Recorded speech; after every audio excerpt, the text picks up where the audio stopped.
Today we will discuss the class 6 science chapter that is getting to know plants.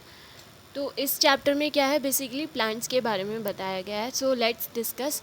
Plants को mainly 3 categories में divide किया गया है, that is herb, shrubs and trees. There are 2 more, that is creeper and climber. We will discuss it in next section. That so let's talk about herb, shrubs and trees. तो herbs क्या होते हैं? वो green plants, इनकी जो stem है वो बहुत ज़्यादा वीक होती है, ठीक है.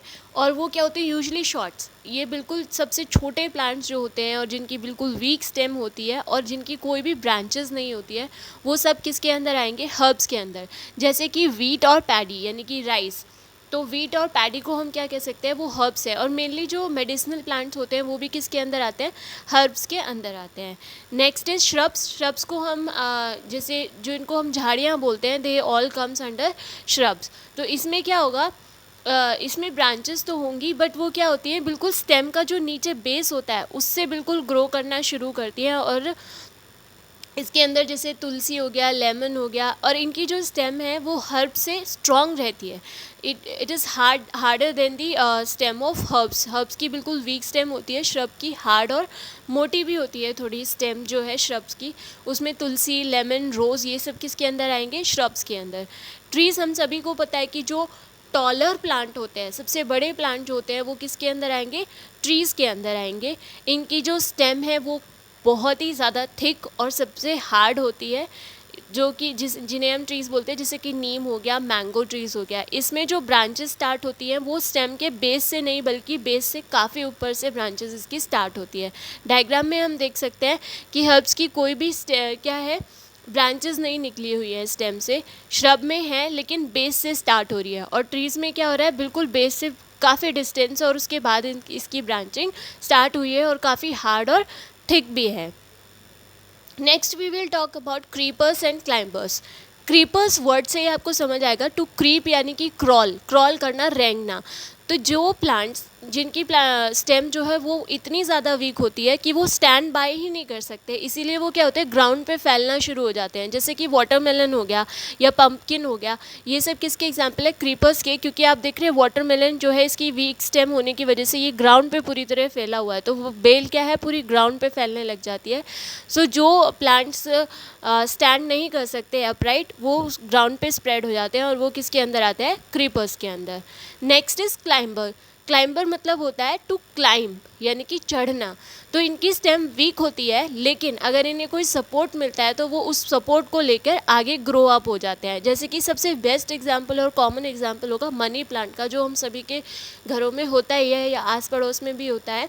वो ग्रो करता है और किसी भी चीज़ का सहारा लेकर उसके ऊपर रिंग बनाकर ग्रो करना शुरू कर देता है. जैसे ग्रेप्स में भी हम देख सकते हैं, अब मनी प्लांट तो एग्जाम्पल है ही. तो these are known as climbers. Next part हम जो डिस्कस करेंगे प्लांट का, दैट इज स्टेम. स्टेम वो पार्ट होता है प्लांट का जिसके ऊपर लीव्स होती हैं, फ्रूट्स, फ्लावर, बर्ड्स, यानी कि इन सब के ऊपर किसके ऊपर ग्रो करते हैं? ये सब पार्ट स्टेम के ऊपर ग्रो करते हैं. और स्टेम का एक मेन फंक्शन क्या होता है कि ये जो वाटर है या मिनरल है उनको क्या है, दूसरे प्लांट्स के पार्ट तक पहुंचाता है. जैसे रूट ने एब्जॉर्ब कर लिया, तो लेकिन रूट ने एब्जॉर्ब करके रख लिया, लेकिन उसको और प्लांट के पार्ट्स तक कौन पहुंचाएगा? That is stem. इसको हम एक एक्टिविटी से समझ सकते हैं. उस एक्टिविटी में आपको क्या करना है, एक ग्लास ऑफ वाटर लेना है, उसमें आप रेड कलर की या ब्लू कलर की कोई भी इंक मिला दो. उसके बाद एक स्टेम तोड़ के लाओ जिसमें लीव्स भी हो या फ्लावर भी हो, लेके आ सकते हैं आप. तो उसमें क्या करेंगे, आप उस स्टेम को उस वाटर में लगा दीजिए, ग्लास ऑफ वाटर में रख कर. और थोड़े घंटों बाद ऑब्जर्व करेंगे आप कि जो कलर है पानी का, जो आपने इंक डाली थी पानी में, वो किसके ऊपर चढ़ गई है? स्टेम के ऊपर.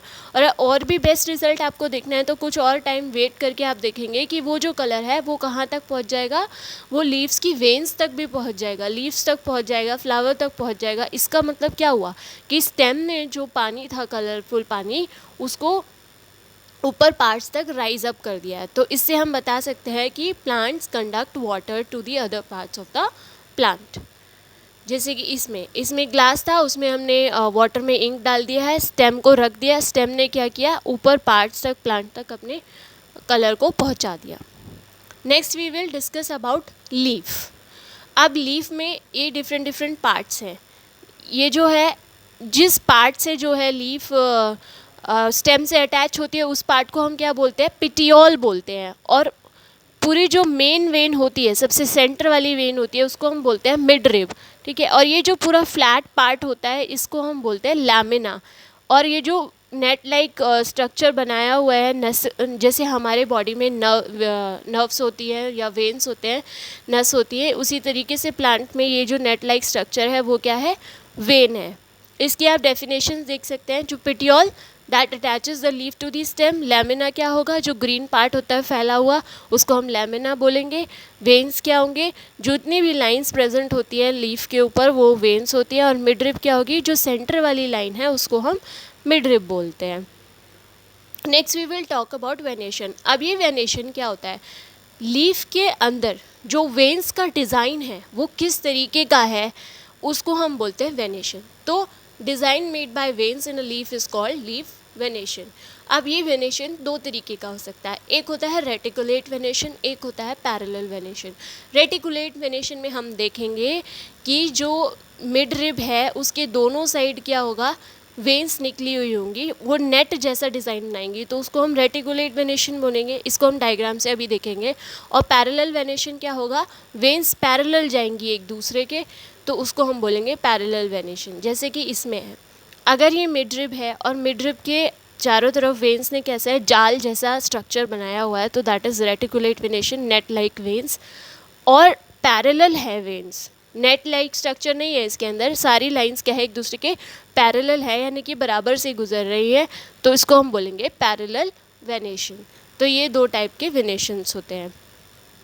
Next we will talk about transpiration. Transpiration का सीधा सीधा मतलब ये होता है कि जब लीफ जो है अपने सरफेस से वाटर को लूज़ कर दे तो उसको हम बोलेंगे transpiration. So loss of water by the surface of leaf is known as transpiration. जैसे कि आप देखते हैं सुबह सुबह मॉर्निंग में अगर आप कहीं किसी गार्डन में जाएंगे तो लीफ पे या ग्रास पे आपको वाटरी फील होता है, तो ये ड्रॉपलेट्स दिखा रहे हैं, तो ये क्या है, एक ट्रांसपिरेशन है, क्योंकि लीफ ने अपने सरफेस से वाटर को लूज़ किया है। ऐसे ही हम एक एक्टिविटी से समझ सकते हैं इसको, क्यों एक पॉट लीजिए, उसमें हाफ ऑफ द लीफ को आप एक पॉली बैग से कवर कर सकते हैं, और फ्यू आवर्स बाद आप अगर नोटिस करोगे तो आपको जो कवर है इस पर पानी पानी की ड्रॉपलेट्स दिखाई देंगी। तो this process is known as transpiration. Next we will talk about photosynthesis. अब फोटोसिंथेसिस क्या होता है, हम बचपन से पढ़ते आ रहे हैं कि फोटोसिंथेसिस वो प्रोसेस है जिसकी मदद से प्लांट अपना खाना खुद बना सकता है। तो और वो बनाता कैसे है, उसको सनलाइट की ज़रूरत है, उसको वाटर की ज़रूरत है, उसे कार्बन डाइऑक्साइड की ज़रूरत होती है, उसके लिए उसको क्लोरोफिल कहाँ प्रेजेंट होता है, प्लांट की लीफ में। अभी आपको इतना डिटेल में जाने की ज़रूरत नहीं है, यू शुड नो कि व्हाट इज़ फोटोसिंथेसिस। तो ये प्लांट है, उसके ऊपर सनलाइट आया, यहाँ पर लीव्स में क्लोरोफिल होता है, वो सनलाइट को अपने अंदर ट्रैप करता है, उसके बाद हवा में जो कार्बन डाइऑक्साइड है वो आती है, वो सब मिलकर क्या है, प्लांट के लिए खाना बनाते हैं, शुगर फॉर्म हो जाती है, और प्लांट जो है ऑक्सीजन रिलीज़ करता है और कार्बन डाइऑक्साइड उसे चाहिए होती है, वाटर ये सॉइल से ले लेता है। तो इस प्रोसेस को हम 6CO2 यानी कि ये कार्बन डाइऑक्साइड उसने यूज़ किया, प्लांट ने वाटर उसने यूज़ किया, सनलाइट को यूज़ किया, और फिर उसने क्या बना दिया, फाइनली ग्लूकोज यानी कि फूड बना दिया, और ऑक्सीजन को भी साथ में रिलीज़ किया। तो ये क्या हो गया, फोटोसिंथेसिस हो गया। उसके बाद हम रूट के बारे में डिस्कस करेंगे। रूट क्या है, रूट वो पार्ट होता है प्लांट का जो ज़मीन के अंदर होता है मेनली।